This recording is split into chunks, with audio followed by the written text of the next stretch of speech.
इसी के साथ मैं आपको एक छोटी सी अमावस्या सर्वपित्र अमावस्या की कथा सुना रही हूँ। श्राद्ध पक्ष में सर्वपित्र अमावस्या का एक बहुत ही महत्व है। यह पितरों को विदा करने का दिन है। अगर कोई श्राद्ध में किसी कारण से श्राद्ध न कर पाए, फिर श्राद्ध का अंतिम दिन मालूम न हो, तो सर्वपित्र श्राद्ध अमावस्या पर श्राद्ध किया जा सकता है। इस दिन महत्व एक पौराणिक कथा भी है। आइए हम वो कथा भी सुनते हैं। देवताओं के पितृगण अग्निवशपात जो सोमपत लोक में निवास करते थे, उनकी एक मानसी कन्या अचोदा नाम की एक नदी के रूप में अवस्थित थी। मत्स्य पुराण में अचोदा सरोवर और अचोदा नदी का जिक्र मिलता है, जो कि कश्मीर में आज भी उपस्थित है। एक बार अचोदा ने 1000 वर्ष तक तपस्या की, जिसे प्रसन्न होकर देवताओं के पितृगण अग्निवशपात और महिषपद अपने अन्य पितृगण अमावस्या के साथ अचोदा को वरदान देने के लिए अश्विन अमावस्या के दिन में उपस्थित हुए थे। उन्होंने अचोदा से कहा, पुत्री, हम सभी तुम्हारी तपस्या से अति प्रसन्न है, इसीलिए जो चाहो वर आप मांग सकते हो। लेकिन अचोदा ने अपने पितरों की तरफ से ध्यान नहीं दिया। वे अति तेजस्वी पितृ अमावस्या को अपलक निहारती रही। पितरों के बार बार कहने पर उसने कहा, हे भगवान, क्या आप मुझे सचमुच वरदान देना चाहते हो?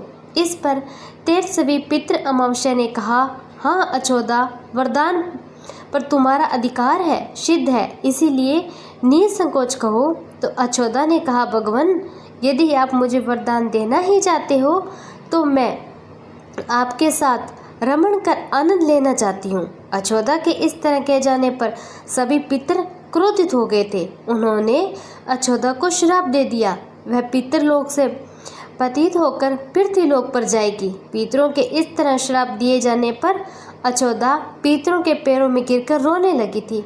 इस पर पितरों को दया आ गई। उन्होंने कहा, अचोदा, तुम इस पतित योनि में श्राप मिलने के कारण मत्स्य कन्या के रूप में जन्म लोगी। पितरों ने आगे कहा कि भगवान ब्रह्मा के वंशज महर्षि पाराशर तुम्हें पति के रूप में प्राप्त होंगे। तुम्हारे गर्भ से भगवान व्यास जी जन्म लेंगे। उनके उपरांत भी अन्य दिव्य वंशों में जन्म लेते हुए तुम श्राप मुक्त होकर पुण्य पितरलोक में वापस आ जाओगी। पितरों के इस तरह कह जाने पर अचोदा कुछ शांत हुई। अमावस्या के ब्रह्मचर्य और धैर्य के सभी पितरों ने सराहना एवं वरदान दिया। यह अमावस्या की तिथि अमावस्या के नाम से भी जाने लगी। जो प्राणी किसी भी दिन श्राद्ध न कर पाए, वह केवल अमावस्या के दिन श्राद्ध तर्पण करके सभी बीते 14 दिनों का पुण्य प्राप्त कर सकते हैं और अपने पितरों को तृप्त भी कर सकते हैं। तभी से प्रत्येक माह की अमावस्या तिथि को सर्वाधिक महत्व दिया जाता है। यह सर्वपित्र श्राद्ध के रूप में भी मनाई जाती है। उसी पाप के प्रायश्चित हेतु कालांतर में यही अचोदा महर्षि पराशर की पत्नी एवं वेद व्यास की माता सत्यवती बनी थी। उसके बाद समुद्र के अंशभूत शांतनु की पत्नी हुई। 2 पुत्र चित्रागन और विचित्र वीर्य को जन्म दिया। इन्हीं के नाम से कलयुग में अष्ट का श्राद्ध मनाया जाए। एक राजा रहता। राजा की रानी बहुत ही धार्मिक विचारों वाली थी। राजमहल के ठीक सामने साहूकार की एक हवेली थी। रानी और साहूकार की पत्नी की घनिष्ठ मित्रता थी। तभी एक दिन हवेली से साहूकार की पत्नी की रोने की आवाज़ आई। इस पर रानी ने उससे कारण पूछा। तब राजा ने बताया कि साहूकार का पुत्र मर गया है आज। रानी ऐसे दुख से वंचित थी, इसीलिए वो राजा से एक बार फिर पूछती है, ये दुख क्या होता है? इस पर राजा ने बोला, जब तुम्हारा कोई बेटा मरेगा तब तुम्हें समझ आएगा। ऐसा सुनकर तुरंत रानी ने अपने बेटे को नीचे फेंक दिया। भगवान की कृपा से उसे कुछ नहीं हुआ। रानी ने फिर पूछा, ये दुख क्या होता है?